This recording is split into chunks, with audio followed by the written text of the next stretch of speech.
rencontre nga am ndam lu am solo ci diggante ak Manko bu Saint-Louis nan ngeen ñu mën a jàngatale match yi. waaw di wax ne di félicité sama joueurs yi di leen encouragé encore fekk si 10 jours joué nañ 4 matchs final départemental ñaari match bi mooy 4e bi waaw di leen encouragé di leen wax ne nag football nii la demee il faut que ñoom ñu mën a xam ne des fois boo mënee équipe il faut nga réagir war na leen yaa ko mun wante boo demee waa ji di am confiance pour ñëw sa kaw day metti après ñu nit nag ay coach lañ ñu ñoo si war a réparer loolu ba loolu dootul feeñati waaw di leen wax ne leen boo mënee équipe bul koy xeeb da nga koy jox li mu moom yow nga jël li nga moom te boo ko defee rek am nga li nga bëgg waaw di leen wax ne leen affaire yi nag première partie la desaat na am na ay match am na ay équipe yi yegg si il faut que ñun ñu préparer waat erreur yi ñu def ñu bañ ko defaat. Bien entré dans le match mais à un moment donné on a senti que équipe bi dafa xaw a reculer ba finalement adversaire bi ñëw mi-temps bi xaw ko titiller ngeen dem ak score boobu versaire bi quel a été le déclic disons d'un côté.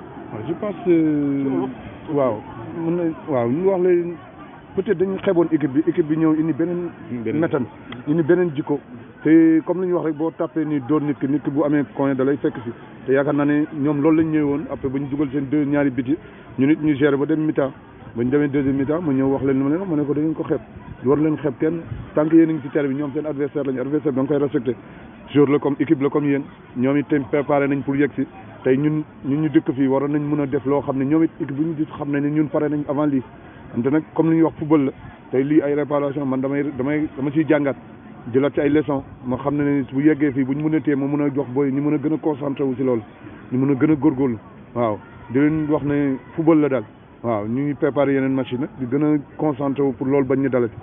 Final départemental nga gagné ko récemment ak Guy gi est-ce que da nga ñëw tamit pour gagné waat li nga xamante ne ni moom mooy final phase nationale pour histoire de Guy gi. man li may wax moo ci nekk man damay saa yi may compétir damay wax ne lu nekk sama kanam dama ko bëgg jël waaw dañuy defar rek te lépp rek par nànk-nànk la tey commencé nañ tey man bu ma ko mënee jël dama koy jël teg ko sama kër te loolu la war a doon sax te dama ciy liggéeyaat pour wan ne ne lii mooy bëgg nii entraîneur la te dama see nekk il faut que ma wan ne ne preuve bi fi ma jógee nii fi ma nekk nii pour mun a tëb ay étapes pour mun fa nekk tant que jaaroo fii munoo xam lu bëri te entraîneur boo si nekkee ay formateur da ngay formé wu di defaru pour mun a xam foog nga jëm daal te yaakaar naa ne lii may def nii jàngal bu bëri la te lay li ma gis ni ak peut-être expérience bi ma jaar ci football bokkul ak entraîneur tey lii jàngat la xam di déglu ñu may dolliwaat xalaat mooy mun a avancer fu mu jëm.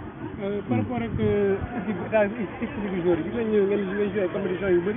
ci jiir bu gàtt loolu est-ce que joueur yi amuñu ci benn problème. waaw bu ma gisee ñenn ñi gis naa leen pratiquement mu ngi si wante comme dañuy nekk ay leader ci équipe bi des fois il faut que ngay naxanteeg ñoom pour ñu mun a dellu pour mun a tenir équipe bi pour mun a wax ak booy te lii bu amee ci équipe il faut que yow nga encourager leen man tey am na foo xam ne dama ñaawoon sax dama ne est-ce que ñii duñ bàyyi duñ lâché wante nag comme ñoom it borom jom lañ ak fulla lañ am tey deuxième mi-temps bu ñu ñëwee am nañ taxawaay bu baax am nañu occasion mooy war ne la ñoom it gëm nañ ne li ñuy bëgg nii man wax naa ko chaque jour ma ne leen footballeur boo ci nekkee il faut que ngay gagner ay trophée pour ñu mun la xam boo ci nekkee il faut ngay def ay titres te lu boo ko deful nag après gars yi duñ la mën a xam te ay footballeur ñoo fi nekk te ay joueurs yoo xam ne deuxième division joueurs yi troisième division yéen ñi nag il faut que ñoom ñu mun leen wax ne football il faut nga ñafe pour mun a yegg fi nga jëm.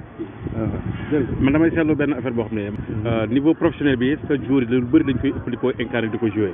di ko def sur le plan jeu. parfois damay gis loolu da lay instrument bi am ndànk-ndànk ci équipe bi. waaw loolu la xam nga fu mu toll dañu am ñoo xam dañ leen jëli indi leen pour ñu mottaliwaat équipe bi. li fi nekkoon jël départemental bokkul. te il faut que loolu ñu temps bi amuñu ko. pour liggéey ak ñoom pour jël temps pour mun a fekk ak ñoom waxtaan ak ñoom. pour nga xam ku nekk sa solution fu mu nekk.